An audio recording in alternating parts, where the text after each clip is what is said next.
Welcome readers. We would like to introduce the series Bloodsworn. The dragons have been slain, the giants pacified, and the elves have retreated to the depths of the old growth for us. The dwarven forges quenched and stilled. Magic has fled from the world as the empire of man stands firm and tall above all with their mastery of technology. Until essence ignites, filling the world with the old powers of myth and legend. Essence, damnation, and the system, an unholy trinity. Arok doesn't care about any of it. His oaths have been etched into his blood, and the weight that essence has given him has only strengthened them. He serves his queen, her shield, her sword, her guardian. Cut off from her as portals rip open the skies of their world, releasing a storm of demons upon the empire, he will reach her side. Liberating museum artifacts from the conquering, Arok is determined to cut his way to his queen, regardless of every legion in hell standing in his way. Rallying survivors, soldiers, civilians, and scholars together, he's not letting anyone stop him until he's by his queen's side again. For he is the Bloodsworn, and nothing shall stop him from honoring his oaths. What to expect? Action. Lots and lots of action. Inspired by all the readers and critics who hate developing characters and them having emotions beside rage. I'm joking, kinda.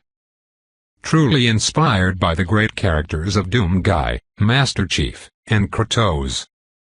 This will be my readathon entry. Postings will be as fast and frequently as possible once it starts. Chapter 1. Burning black blood splashed across flawless white marble as Arok rammed his new spear through the demon spawn's guts. The creature screamed, conical teeth showing as its long black talons scratched at the armor Arok had liberated. The screech of metal was loud and grating, assaulting his ears as he ripped and tore. Lesser Hellspawn LVL. 4 slain. Essence acquired. Level earned. Bloodsworn LVL. 2. Arok shoved the stray words out of his eyesight as he kept moving, his heavy footsteps filling the cavernous halls. Tall stained glass windows shone 1,000 colors across the marble as the distant shrieks of battle drifted into the museum. Nothing distracted him as he kept moving toward the exit, even these twisted beings could not perturb him as he focused on heading toward his queen. Glass shattered behind him, drawing his attention as he spun to watch as more of the corrupted creatures landed.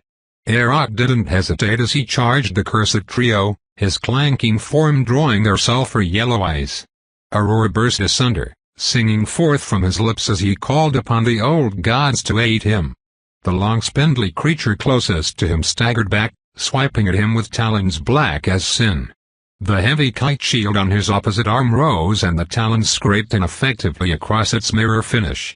Arok dropped his hips and drove his spear deep in the creature's concave chest. Bone and blood spewed out as the broadhead tore life from flesh. Arok kicked the creature free of the blade, sending it to the ground limply as the next two leapt at him. 6.5 feet of bone and flesh pulled taut, skin pale as moonlight while ink-black blood dripped free of thin wounds from shattered glass. Ragged wings hung limp and ragged while yellow orbs danced in black seas as their bulging eyes rolled wildly as they struck. Arok feared not, his heart stern as he struck. Neither of the beasts were skilled, standing tall and unafraid, presenting their chest to him as if death was not a possibility. Arok killed the one to his right, pinning it to the wall with his spear in a powerful strike that split the wall. His raised shield stopped the returning blow from its compatriot. He turned and charged, his steps thundering like war drums as he drove the taller creature back. His shield pressed in its soft belly and bony chest, crushing and driving its breath free of it as he lifted up, shoulder straining as the creature's long feet left the ground. Arok charged in silence, only the beat of his boots on the floor and the creature's wail spinning into an orchestra of pain audible as he rammed it into a wall. Bone broke and organs pulped, hot black blood spattered across him as Arok twisted, grinding the screaming monster against the wall. It spasmed and grew still, body limp over his shield. Lesser Hellspawn X3 LVL. 4 slain. Essence acquired. Level earned. Bloodsworn LVL. 3. Arok grunted, ignoring the words for now as he peered out the shattered windows the cursed beings had entered through. The city burned, Black plumes of oily smoke mixed with puffy white clouds, leaping flames dancing on the horizons. Forms flitted across the skyline, dark and fell shrieking heart-chilling cries. They circled and danced, feasting on the pleas of the dying. He looked down to the museum's grounds 20 feet below. The museum was large and built to wonder, with few direct ways to leave. Arak walked back and pulled the spear free of the wall, letting the corpse slump to the ground as he marched back toward the window. Throwing a leg over the edge, he held himself with one large hand and dangled for a moment before releasing. He fell for a moment before the spear stabbed out and dug through the wall, sliding through the brick like it was paper. His momentum slowed and he hit the ground with a powerful rattle, his knees protesting loudly as he rose to his full height. The well-manicured grounds were strewn with bodies. The gala had filled the grounds and museum, a veritable feast for the monsters. Arak kept striding, passing corpses without looking, his eyes sweeping in front of him and the skies above him. The liberated spear in his hand felt natural, the heavy armor a second skin, the shield an extension of his being. His breath rasped unnaturally in his helm as he had to sweep his head back and forth to obtain a full view around him. Survivors huddled in small groups, fear writ across their faces as he strode by them. Blood-stained, their courage shattered like the peace of the day, they were broken and haunted, eyes distant and lost as they prayed wordlessly. It was beyond Arak at the moment to empathize with them. His purpose was ironclad and inviolate. His queen called him and he would answer. Arak entered the wide boulevards, once kept pristine and now dirty and stained with blood and bodies. Arak recognized the uniforms of a squad of adjudicators, their small batons useless against the hellspawn. The simple peacekeepers had been torn limb from limb and strewn across the road like detritus. A single spawn lay on the ground around them, abandoned where it fell. Arak turned to look toward the imperial palace where the queen had been whisked away to. He could feel her orders, tugging at his gut, urging him to find her. A bruised black portal hung over the iron cathedral, spawned between the forks of its peak. A form nestled there, backlit by the violet lights. Nestled in chains that tore and constricted golden flesh. Black iron slashing and peeling skin to release a flow of golden ichor that dripped across the iron tower's prongs. A crown of bone tore at its scalp, freeing its leaf water to run and ruin its vestments. Its eyes were carved out sockets, blackened and scorched with an infernal purple-red blaze in their cavernous depths. It lifted a hand, chains stretching tight, as an unholy flame gathered along a shattered sword's edge. Its wrist twitched and the flame fell like rain and burned stone and flesh alike as the downtown region was desecrated. It stood between Arak and his queen. Arak looked about, eyes searching for an answer to the immovable roadblock in his way. The sounds of battle as the armies of the Empire shook themselves awake began to thunder up and down the stretching boulevards. History whispered in his mind and he looked directly away from the chained being and toward the ancient shipyards and its sole occupant. Oblong and ancient, gunmetal gray, protruding weapons emplacements bristled outwards like the bristles of a hog. The Sword of Empire, the last battlecruiser to have ever seen combat. The wounds of its time still stretched across the breadth of its chassis. It was operable. It was well known as the Empire fired the engines and sailed it across the city every year. Arak turned and started towards the shipyards. It was the most powerful weapon in the capital and offered him the best chance of slaying that being. He needed it removed to get to his liege and he cared not for the gathering shadows that crouched over the shipyard or the multicolored blasts of power that emanated from the armory underneath the great ship. None would stop him. Chapter 2 The wide boulevard was littered with dead and dying, pitiful wails, a symphony of despair as he marched towards the armory. Men and demons fought in alleys, rooftops, and in homes. Arak ignored it all as he closed in on Titus's square. The sounds of energetic battle filling the air invigorated him. Another of the decrepit beasts lunged from the shadows at him, talons glinting in hunger as its ravenous smile spread across its face. Arak planted himself and lifted the heavy kite shield in a contemptuous swing, heavy steel shattering teeth and flinging the hellspawn to the side.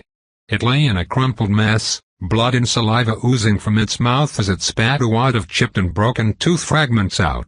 Arak rammed the spear down and groaned through gritted teeth as another surge of power racked him.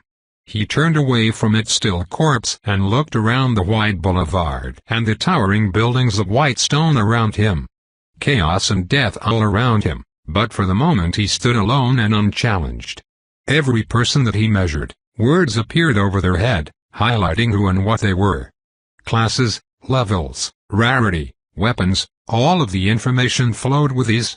Survivors began to look at him and dead spun at his feet. Cries of salvation rose to the heavens and the people began to flock toward him. Arak raised his bloody shield like a banner and roared wordlessly, challenging the denizens of hell. A cry matched him, a shrill shriek that stopped the wave of citizens from reaching him. Hellspawn stopped what they were doing, turning and looking down upon him and backing down as the hunting cry rose again. Arak pulled forth his spear from the spitted demon and lifted it up above him, black blood dripping in steaming rivulets down to the smooth stone street. It came running on long nubby legs, elongated head pale as moonlight with inky orbs for eyes. Jutting yellow teeth gnashed at the air and its wide nostrils flared back and forth again and again as it lopped forward. Thin arms of bone and sinew ended with long claws dripping with viscera. Arak met its gaze and roared at it, unyielding in the face of its speed and rage. Plain Hunter LVL 9. Arak cared not for its arbitrary number or name. He set his feet and watched as the hunter sprinted at him with its cruel hooked talons outstretched. Drool dripped from its jaws as a gray tongue licked at its black speckled chops. Arak brought his shield down to shoulder height and tucked it hard to his body as he matched the beast's charge. They rushed at each other, crossing the space between in a moment's notice to collide, steel and flesh, talon and blade. The hunter tore at him, jaws snapping and hungry, skating off his armor while curved talons failed to find traction on his breastplate. Arak's spear pierced a long thigh, shattering bone with ease as the beast screamed and went into a frenzy of slashing and hacking, metal shrieking in protest but failing as Arak rammed his shield's edge down into its other leg. Bone snapped and the beast's jaw unhinged and it reared up and clamped down over Arak's head. The thin visor went dark and his world became hot and humid, foul fetid air washing over him as its smell invaded his helm. Arak calmed his frantic heart, cooling his first nervous urge, and he reacted with calmness as he left his spear buried in the creature's thigh.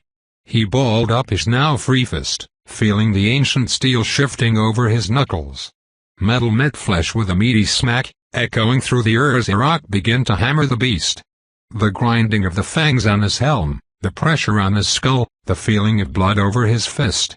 Blow after blow rang out, the iron-like flesh slowly yielding to his strength as the creature's shrill screams became a barking whine as pain overrid its bloodlust. Steel broke flesh and Arak felt thin rivers of blood become a lake as he pushed his hand deeper and deeper with every blow, the ridges on his gauntlet shredding flesh. Arak wedged his hand deep, sliding and gripping and pulling, yanking the beast's insides out. Teeth released their grip and sweet, cold air flooded his mouth as Arak could breathe again. His vision slit returned and he saw his right arm drenched in black gore to the elbow, entrails pooled around his feet and a hunter's torso with a gaping wound in its chest. The hunter tried to pull away, dragging at the lodged spear that kept it pinned to the ground. The heavy kite shield slammed into it again, smashing teeth free as he began to bludgeon the crying hunter as it tried to flee. It fell to the ground, claws scratching at the stone trying to get away from him. Flesh tore away from the spear and it burst forward suddenly as it sacrificed its own flesh. Arak leapt, not willing to see his prize escape from him. The gore-drenched shield rose and fell, battering away at the screaming demon as the world grew quiet in Arak's helm. Only his echoing breaths audible as he continued to break and shatter bone with each strike. It shuddered and grew still and limp beneath him in a flood of power that made pale everything that had come before. Pain intermingled with the ecstasy of power, his stomach and sternum tightening and cramping with fire burning along his veins and through his heart. Arak choked back a cry of pain as he rose to his full height and looked over the street and met the gaze of all who looked at him. Human and other they met his eyes and slowly the hellspawn retreated back into shadow. Humans crept out and gathered slowly around him as Arak pulled free his spear from the ground, shaking free the flesh of the dead. First a dozen, then a score, Then 2 scores, they gathered around him. Questions rained down on him like hail, and he stood silent waiting for them to quiet as the last survivors came down to gather around him. He stood silent with his spear and shield, and then turned and began to walk. The fire in his stomach was lessening into a comforting heat as Titus's square and the sounds of war beckoned him and his trailing line of followers. Chapter 3 Crimson gold lances of fire seared the air as they streaked soundlessly to burn away Hellspawn. Wicked creatures burned in the holy light as Iraq led his flock around the corner and saw death and destruction as the army held the line. Burnt bodies turned into blackened charcoal beneath the blasts of weapon fires. A line of blue-uniformed soldiers knelt, holding rifles as they kept up withering fire. Iraq stopped and cocked his head as he looked at their weapons. They were different, not the same bulky weapons of war they should have been. They were now sleek pieces of art, nestled to the shoulders of the soldiers. They spat death without the explosion of gunpowder and fiery lead. Essence caster. Common. Not a rifle, but a caster. Similar to how so much of the museum had changed. Iraq lifted his spear up and the soldiers stopped firing for a moment as the last wave of weak Hellspawn was pushed back. The crowd behind him pushed forward, eager to see the familiar uniforms and the safety they offered. Iraq let the press carry him forwards and toward the line of defenders. Sir, look at his armor. And spear. Rare. Even Captain Denoy's sword is uncommon. Someone go and find Professor Rutledge. Their words were harmless and skated over him as he walked by. He had looted the museum when the gates had opened and the words appeared before him. He needed the greatest tools at hand to complete his goals. The continual tug in his gut was a constant reminder to his oaths and the pull of his queen. A commissar came running up, the black tunic with scarlet striping making him stand out as his flushed red face trembled with rage. Sweat slick with thick lips he sprayed spittle as he screamed questions, shoving and battering about the soldiers to know why they had stopped shooting. What is the meaning of this? Sergeant, were you given permission to cease firing? Where is the officer for this detachment? Ease order, a soldier drawled without looking up, pointing to a pile of corpses entangled with each other. Hellspawn and soldiers resting at ease with each other. Iraq nodded his respect to the dead and passed by the commissar without bothering the smaller man. You. A finger was jabbed against the armor and the man quickly pulled it back, grimacing even as the pudgy man wheeled himself in front of Iraq. What is your name and rank? Iraq stared through the visor's slit at the commissar before slamming the spear down and into the stone. Stone split with a resounding crack. Iraq fished in the crack between his gorget and breastplate, his fingers clumsy with the steel. Sighing in annoyance, he tugged the heavy gauntlet off, having to take off 2 different straps, before sending a nude finger down to the fine chain that rested against his chest. Pulling it free, Iraq enjoyed the look of fear that blossomed like bombs in the commissar's eyes as he stared at the dangling ring. My apologies, sir, right this way. Colonel Gresson is in command of the square. I will lead you there, he spoke quickly, bowing his head and keeping his eyes locked on the ground. Iraq pulled the gauntlet back on slowly before grabbing his spear free of the stone and following the sweaty little man. He shot civilians like a duck did water. They flowed and were led away toward the center of the square while the commissar led him toward a squat building to the side. Rings of soldiers sat around or stood at the edges of the building. Bright plumage of officer dress uniforms. Sabers and other former ceremonial weapons were now brandished about. Stared at. Gawked at. All eyes turned toward him as he moved toward them, their ranks parting to allow him to walk by. Who is he? Look at Gunroy's face. He's shitting himself. He's big as a fucking house. The doors were pulled open, a wide-eyed boy staring at him. Iraq looked at his uniform and saw the lack of epaulets. He was just a squire. Today of all days, children were forced to take the duties of adults. This child stood tall and without fear, though ravaged his stony countenance, eroding the image of strength. Colonel!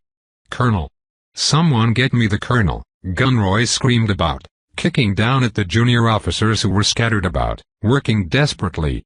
Iraq peered about for a moment and then reached and tugged the heavy helm free of his head. Fresh air flooded over his face, bringing with it the undisguised sense of fear and anxiety. Dozens of junior staff officers had frozen where they were, looking at him with a wide gamut of expressions.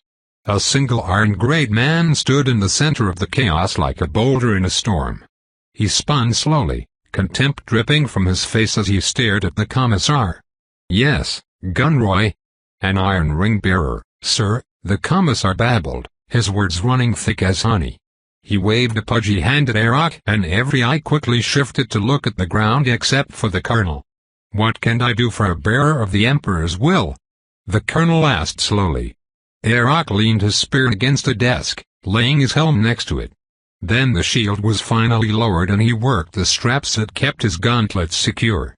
It took him some few moments, but both heavy, clumsy, thick steel gauntlets were laid on the desk with a heavy thump. He turned to meet the colonel's unyielding blue-eyed gaze. His eyes were tired, the events of the last hours having aged him in ways that should have been impossible. Arak quickly signed his needs, fingers flashing through the complex sign language with a graceful fluidity that belied his size. The colonel stared at him with uncomprehending befuddlement for a moment before throwing his head back and roaring with laughter that shook the room. Arak waited for the military man to get it out of his system. "Oh, that is rich. The voice of the Emperor is mute. Irony will never cease to amaze me." Gresson wiped at a tear at the corner of his eye before sighing loudly.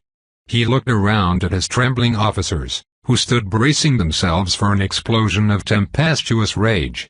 Arak cared not what those laughed about when it was in regards to him. He had lived through worse.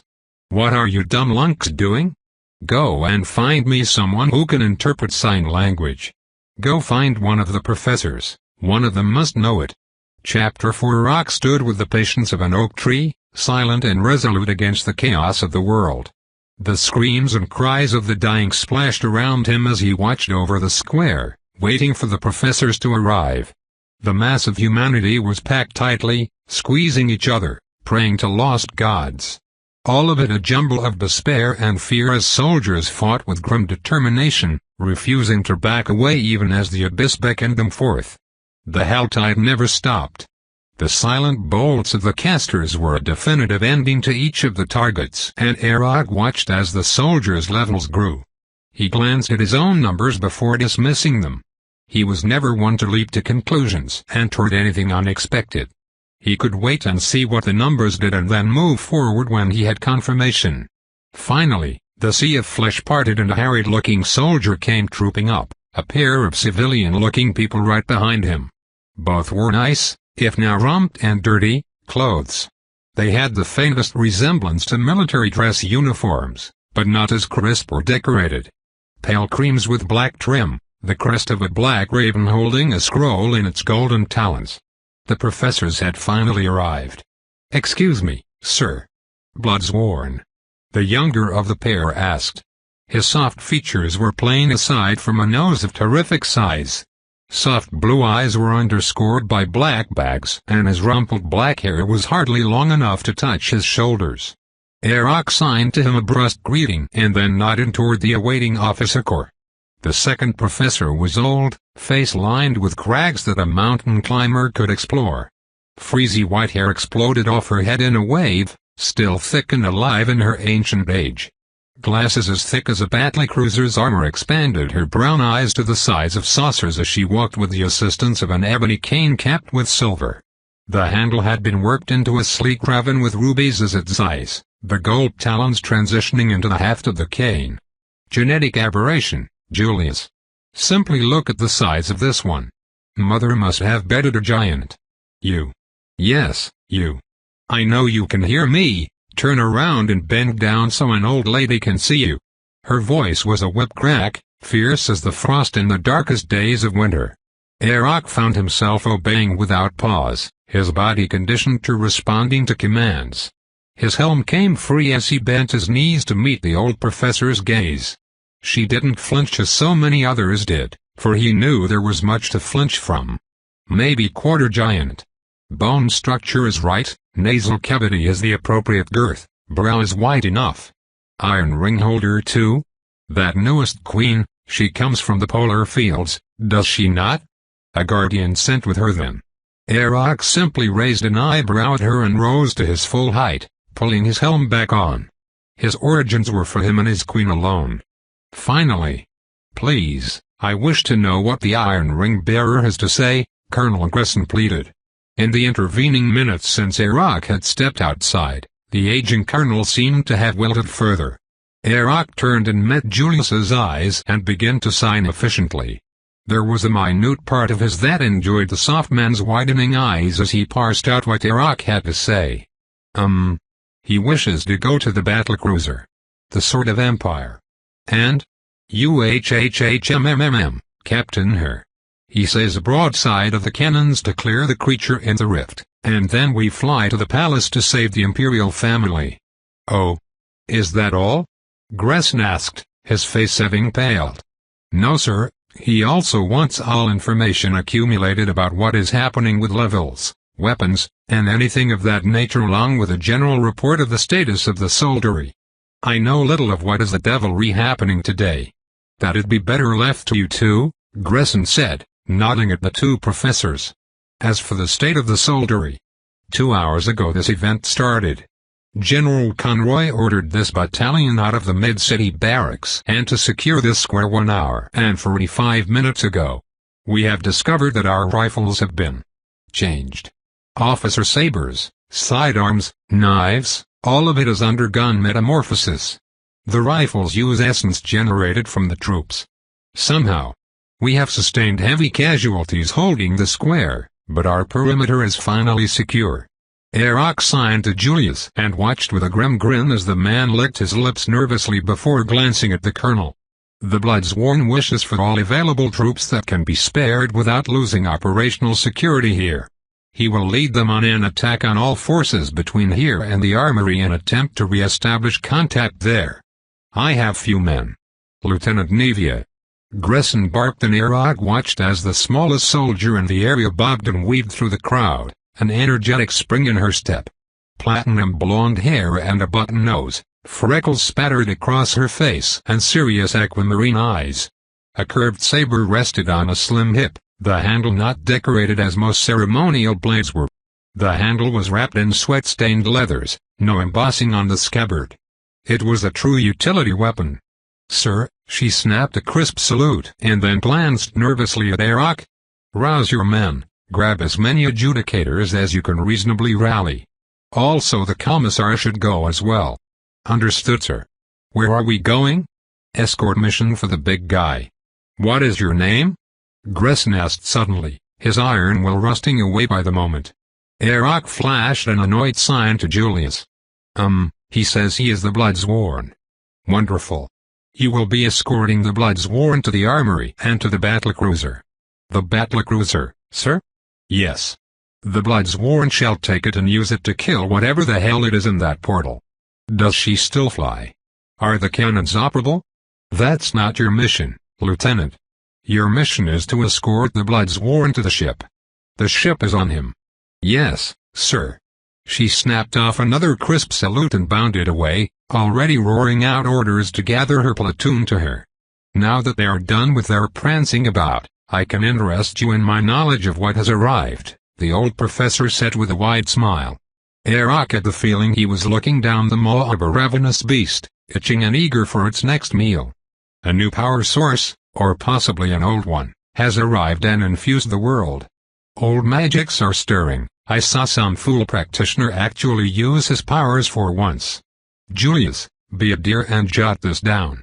We will have to do an in-depth study on this in the future. Oh, I wonder if Abelard is alive. I doubt it, but nonetheless.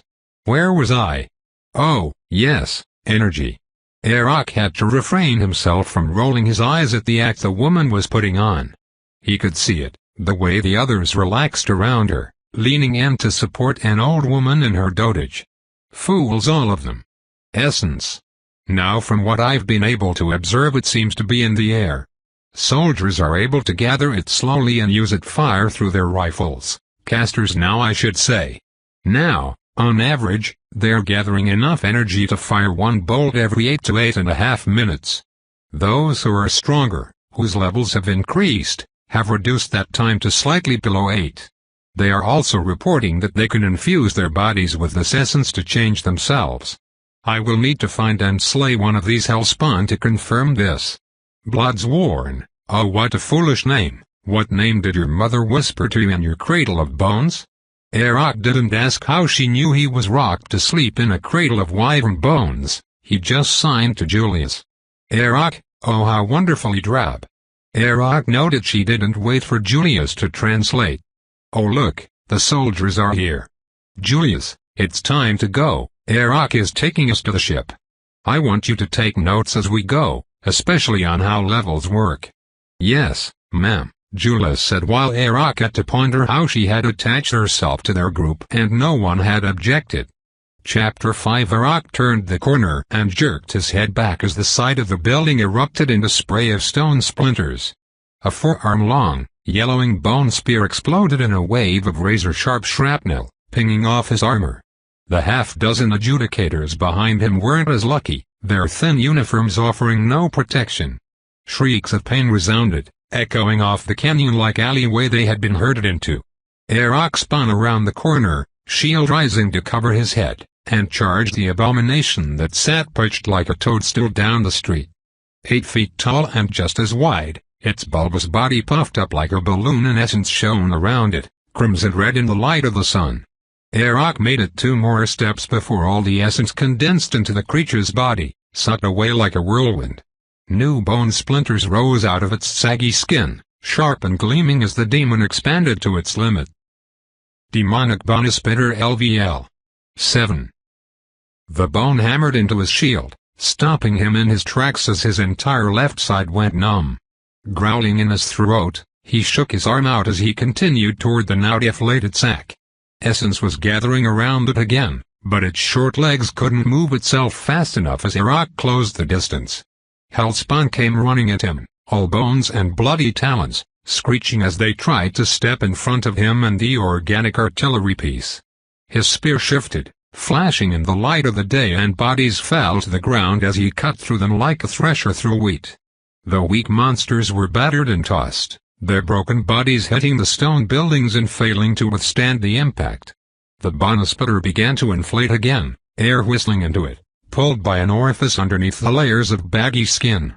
Arak lined up and thrust with one smooth motion, the spear piercing through the semi-filled air sac with a pop as an unearthly scream filled the air, causing him to grimace in distaste.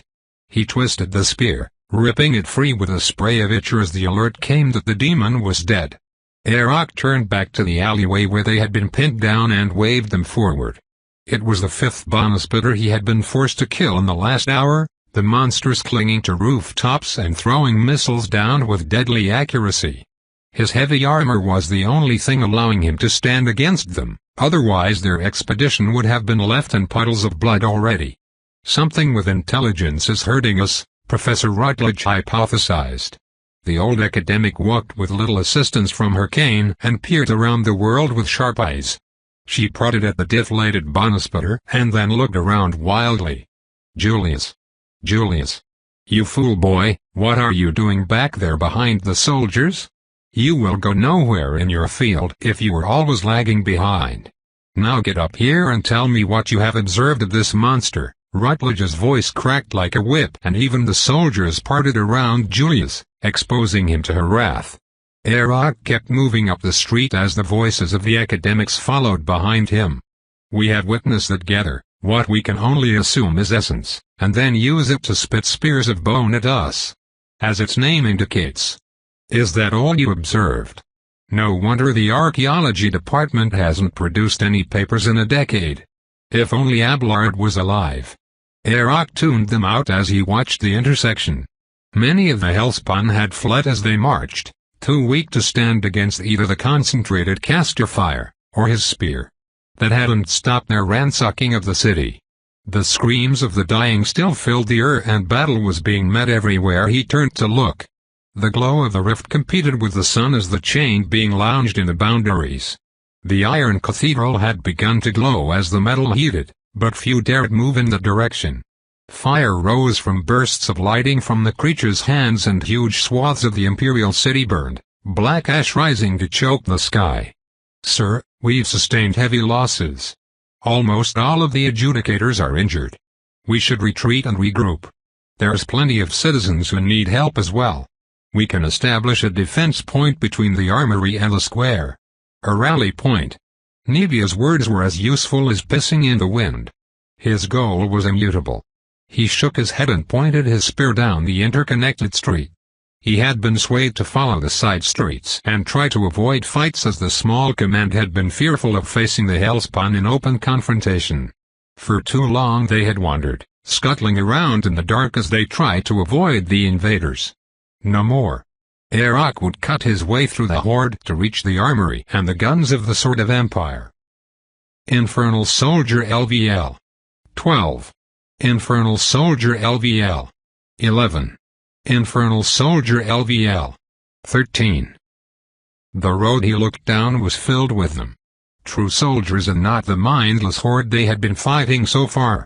Nevia peered around him and her pale face blanched till she was as pale as the stone around them. She ducked back and looked at her own ranks, the soldiers slowly fanning out and taking up firing positions with what limited cover they had. Julius. Up here.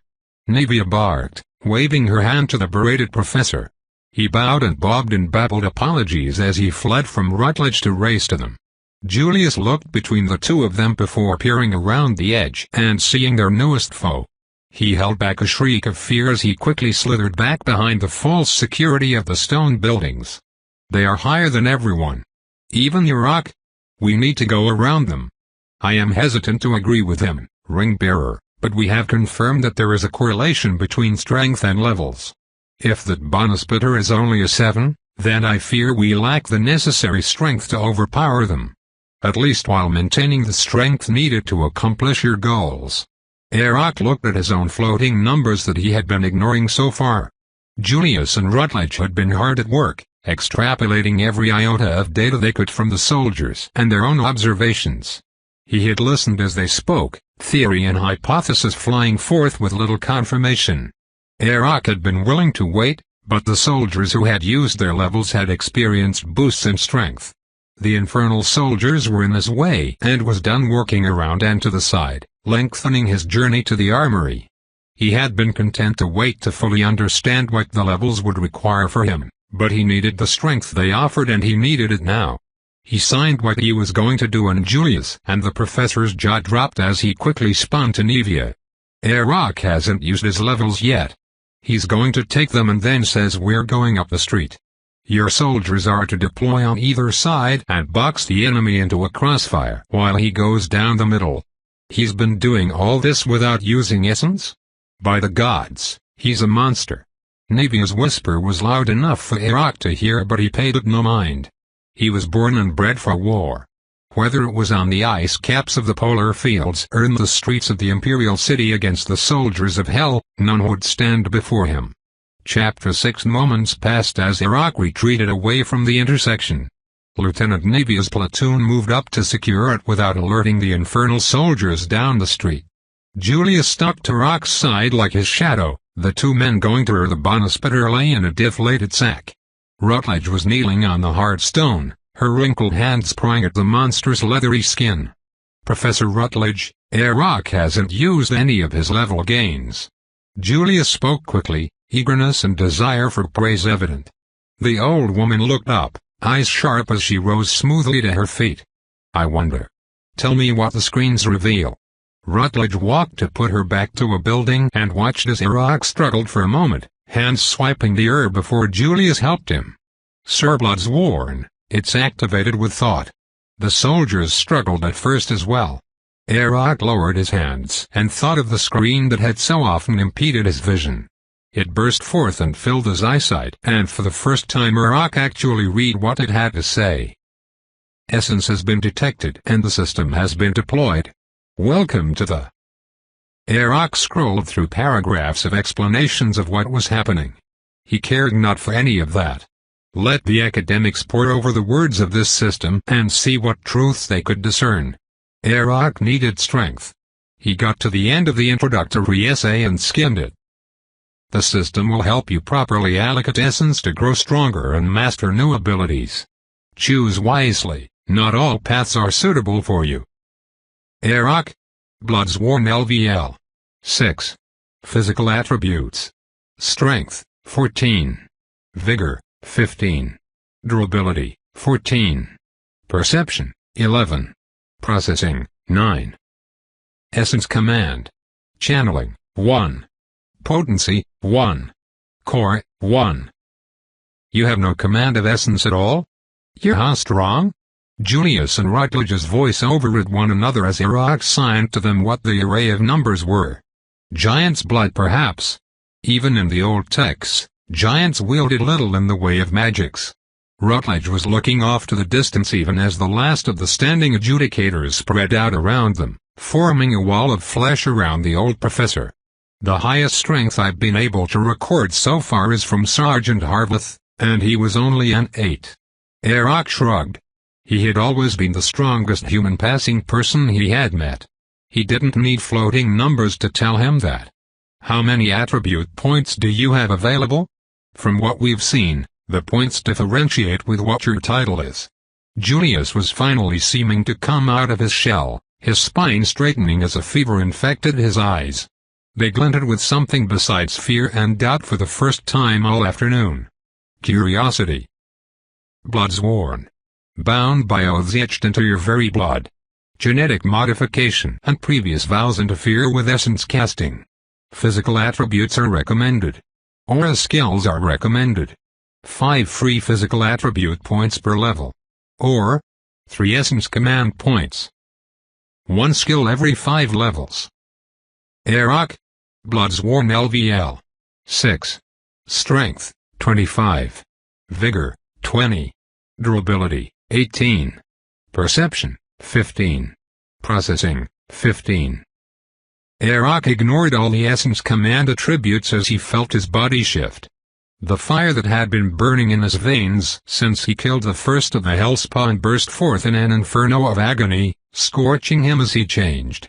Muscles tightened and grew denser, flooded with power as a mangled groan escaped his helm. Sounds once dull became clear and distinct, the taste of ash and blood in the air thick. The outer edges of exhaustion that had begun to tug at his limbs burned away as he was filled with energy. Minutes or hours, he knew not, but the agony ended as he was left panting, mind rattled from the experience. What happened? How many points did you fix? Professor, have you ever seen a reaction that extreme? No. The soldiers have been using their attribute points immediately. Nothing extreme has happened like this. Interesting. Iraq waved his hand, shooing them back as he looked at the last thing of interest on his screen. It had said a skill with every 5, and he wondered exactly what a skill was. Skill point available, 1. Aura skills advised. Aura of Bloodlust, 1. Aura of Steadfast, 1. Aura of Implacable, 1. Spear Thrust, 1. Shield Bash, 1. Iraq looked over the list and then to the professors before telling them what was happening. Both of them frowned and leaned towards each other, whispering quickly. The soldiers are on a balanced path while Iraq is being foisted toward purely physical. I wonder if it's the giant's blood or his temperament. We need a larger sample size, Rutledge said. I think Steadfast would be best. He can already thrust a spear and bash people with a shield. The soldiers need to hold steady, their confidence in themselves and the Empire is waning. More signs will be needed. Lord Calgarus arrived 5 days ago to pledge fealty with the new queen. He will have brought warlords with him. They will have the information I need. Iraq, I believe you should take Steadfast. Iraq had already taken Bloodlust while the two had conversed with each other and him. Aura of Bloodlust. As you kill your enemies begin to fear and your allies grow stronger. Bathe in the blood of war and you shall feel invincible. Iraq looked down at the professors and read the titles that hung over their heads for the first time. Julius was as he expected. Rutledge was different. Wisdom had suffused her to the point she was not just a plain academic. Imperial Sage. LVL. 3. Iraq shrugged and headed back toward the front of the street. His brief interest in the titles long gone as he felt a tug in his guts as his oaths urged him forward. Navia met his eyes and hurriedly barked out orders. Iraq felt the adjudicators behind him, hiding in his shadow as they clutched at their weak batons. A storm gathered around him, potential and wrath as he turned the corner to stare down the three infernal soldiers.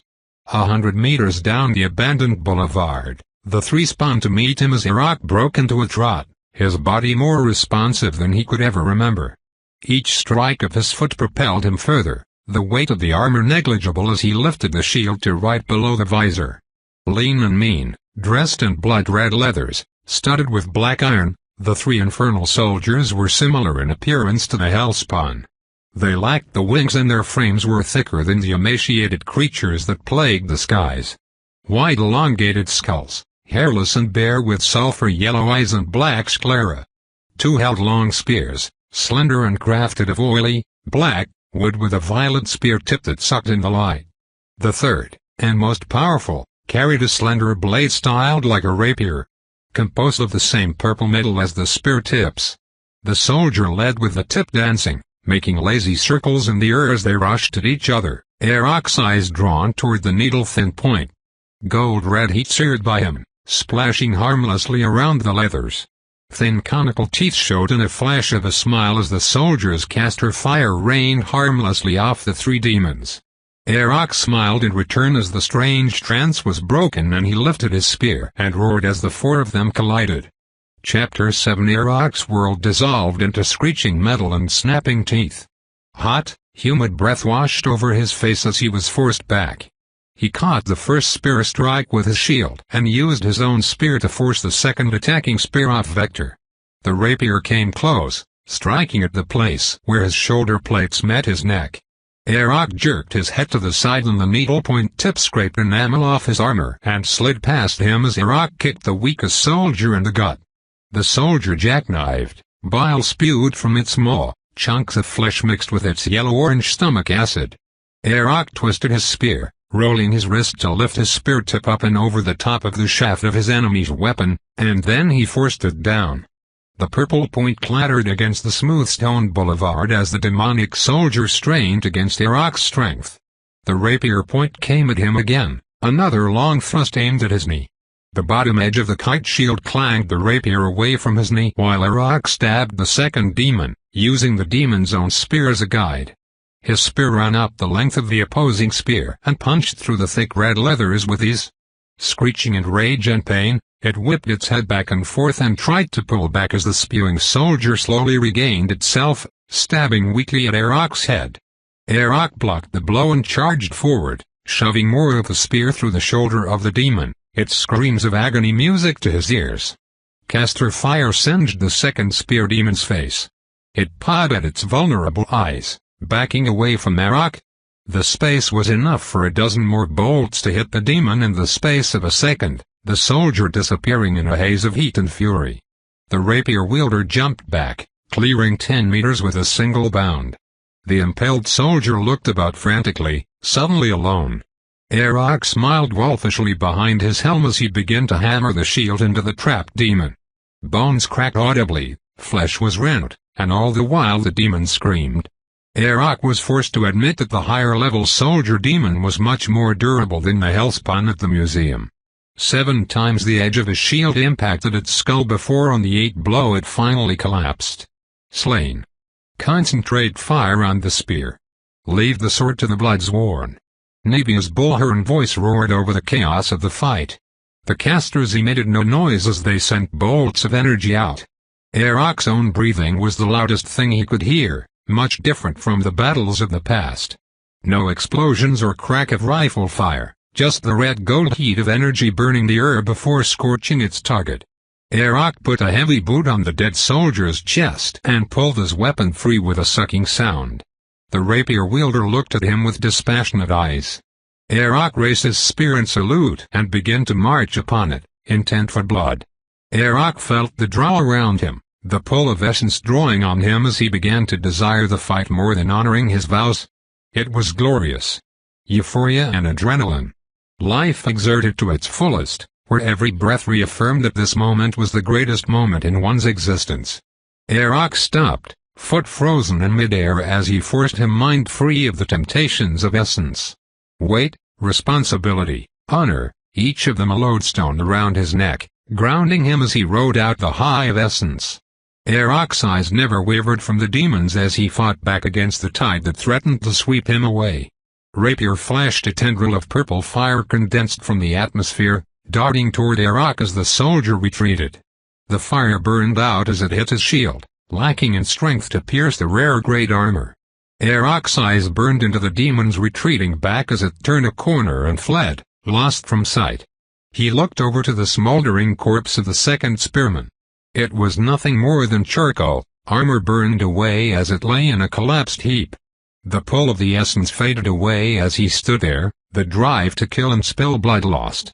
"Get that spear." Nevia barked towards one of her soldiers as the rest of the platoon leapfrogged up the street by squad while Arok watched them.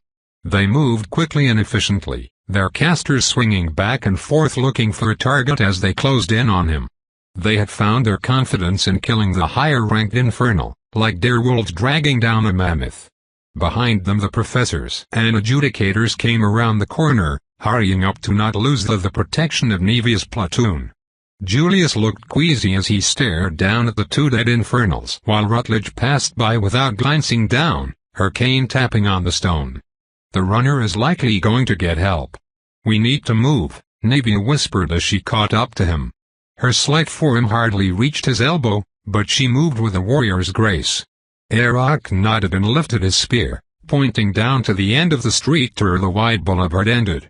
Dominating the end of the boulevard was a Hall of Justice, where many of the adjudicators currently with him would have been stationed out of. The 20-foot-tall doors were shattered splinters. Wide windows gaped open, black pits that yawned open invitingly. "Arok, there are bloodstains all over that building. I can assure you, that building is filled with hellspawn." Nevia looked slightly aghast at the thought of going into that 5-story building that dominated nearly an entire block. Julius waited patiently to translate for Arok as he signed clumsily, cursing the bulky metal gauntlets. "Lord BloodSworn says that we don't have to clear the building. Just cut through it. There should be an exit in the back of the building, one that will allow us to cut through a major part of the city and get much closer to the armory." "Damn it. Adjudicators. Who was stationed at this hall?" Nevia turned to the handful still left alive and walking. They all raised their hands and Nevia sighed and rolled her eyes. "Senior-most adjudicator, please step forth." A thin man with a bushy mustache came forward, bowing his head toward Arok before looking towards Nevia. "How may I help you, ma'am? Is there an exit out of the back of the hall? One that will lead us closer to the armory?" "Two, ma'am. One underground into the sewers. The other at street level." "Fuck." Nevia dropped her head and all the soldiers close groused and complained, kicking at the stone and shaking their heads with vitriol. "What?" the adjudicator asked. Arok told Julius and Julius looked confused but explained without hesitation. "The soldiers are superstitious. They believe since you mentioned the underground exit first, that's the one we will be forced to use. Fighting underground and in tight confines does not appear appealing to the men." "Oh, it'll be fine. The back door is wide. Loading bay door really, easy in and out." Arok looked at the man inside. The adjudicator had definitely laid a curse on them. It mattered little in the end. Cutting through the Hall of Justice would lead them to the armory faster, so that's what they'd do. Arok started to walk. Chapter 8. The Hall of Justice had broken down doors, shattered splinters of wood strewn about the entrance. A corpse lay draped over a metal rail, the black robes of a justice wet with blood as her bloodless face peered up sightlessly toward the smoke-choked skies. Arok walked past the justice and into the dark halls, Nevia and her platoon lagging behind as the two professors, adjudicators, and commissar fell behind. Arok didn't wait for them to rally their courage as he bulldozed into the depths. As a child he had always been weary of the halls of justice and the grotesque gargoyles that had lined the entrance. Old superstitions that they could see the sins of the defendants as they walked into the depths had propagated even into the far north. Now they were nothing more than broken masonry, littering the ground. Adjudicators, justices, and defendants alike littered the ground in a thick carpet, guilt and innocence caring little in death's embrace. The only thing that cared was the toad-like demon perched on a justice's still form, jaws wet and extended as it ate noisily. Hellspawn Scavenger LVL. 7. Arak stabbed it as the wide-eyed demon looked at him, its luminescent green eyes glowing as it smiled to Theely at him. It ducked to the side, 6 hooked legs dragging it off the dead body quickly to avoid spear thrust. Arak didn't hesitate, lifting his boot as his momentum carried him closer to the scavenger. He stomped down, boot crushing the spongy flesh as the scavenger popped in an explosion that drenched his legs. A pungent aroma arose as it died, sulfur and rotting flesh mingling in an unholy stench. All around the dim hall, more and more eyes rose up, the quiet sounds of their feasting fading away. Arak shook his boot, trying to dispel some of the dead carrion eater's innards off of his foot. Caster fire lit the hall, shadows dancing as the few remaining gargoyles leered above them. Arak marched forward, dragging essence around him to project his aura as he speared down at one of the other scavengers. The hall descended into chaos as the soldiers' fire burned away the scores of scavengers before he could reach them. Navia's voice rang over the screams of the dying scavenger screams as she coordinated her fire lanes to cover every inch of the welcoming hall. Arak felt a bolt caress his pauldron, the heat tickling his flesh as he kept moving. Every now and then he would stab a scavenger, but he left the little monsters for the soldiers and adjudicators behind him. Adjudicator Gregor. Front and center. Navia bellowed as the firing finally stopped and the smell of cooked meat now mingled unpleasantly with the monster's odor. The adjudicator who had talked them outside of the hall came forward, towering over Navia as he scanned the hall, clutching his baton tightly. Arak looked back toward them, waiting for Gregor to give him the directions to the back-loading bay. We have to go through temporary holding, then the bullpen, and down the maintenance corridor. Take the first right and then follow the hall, plenty of signs. Gregor emphasized his words with his baton, stabbing it in the way they needed to move. Excellent. Gregor, stay next to me. Polroy, your squad on our guard. Adjudicators, professors, stay in the middle of the formation. Commissar, I request that you position yourself there as well. Sergeant Constance, you have lead behind Lord Bloodsworn. Do not shoot him again. A series of affirmations came rattling through, all of the non-commissioned officers agreeing while a young woman looked ashen-faced as she stared at Arak's singed pauldron. Everyone slid into their positions and Arak's foot began to tap impatiently while he waited. We are ready, Lord Bloodsworn, Navia said. Arak burst into motion treading over corpses as the dark grew deeper and deeper until his eyes strained to see anything more than shapes. The ragged breaths of the soldiers behind him heightened as they grew more nervous as they lost their fields of vision. Arak turned the corner and all light fled, darkness surrounding him. He froze for a second, hoping that his eyes would adjust now that his senses were stronger. They didn't. Arak lifted his spear in front of himself like a cane and kept moving forward. Something shuffled ahead of him, moving flesh hitting the ground, talons scraping marble. Arak moved, lifting his spear to waist height and charging forward with his shield protecting his neck and head. A bestial roar filled the hall, a scream dredged from a primordial time as something large shifted in the dark. Electricity tugged his guts, fear and excitement thrusting him forward as he roared at the monster in return. Weight smashed into him. Pressure crushed him as he lost his feet and felt a wall crater beneath him. His spear dug into flesh and that thing screamed again. Arak grunted as he was pushed up the wall, out of the crater that had formed underneath him. He hammered down with the shield, the tip of the bottom of the kite shield stabbing. Blood sprayed across him as he lifted the shield and struck again and again.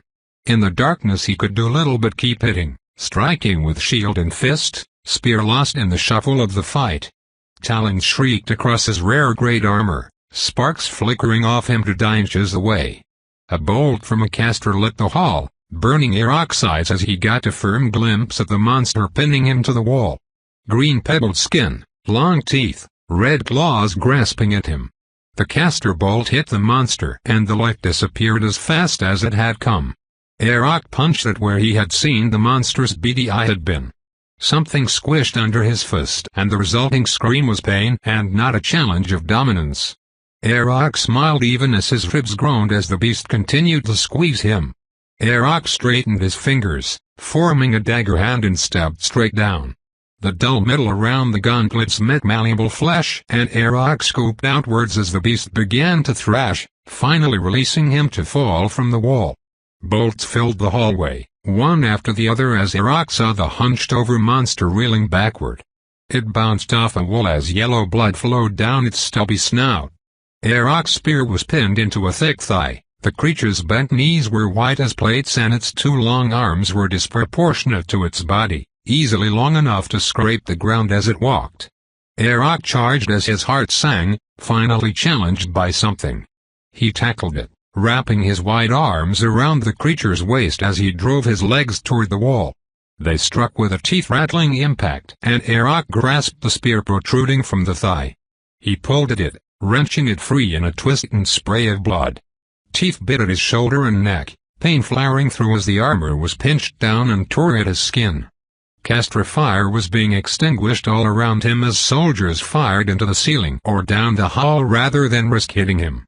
Each flicker of light let Arok aim as he jammed the spear through the center of the short torso of the monster. It trembled and shook, gasping as death began to claw it free from the material plane. Arok tore and twisted the spear free. The continual screams died as the monster slumped to the ground. Abyssal Hunter LVL 10. A decent fight. Arok wished it had been longer. He stepped over the dead creature and kept going down the dark hallway, hoping that there would be another challenge waiting for him. Tope continued,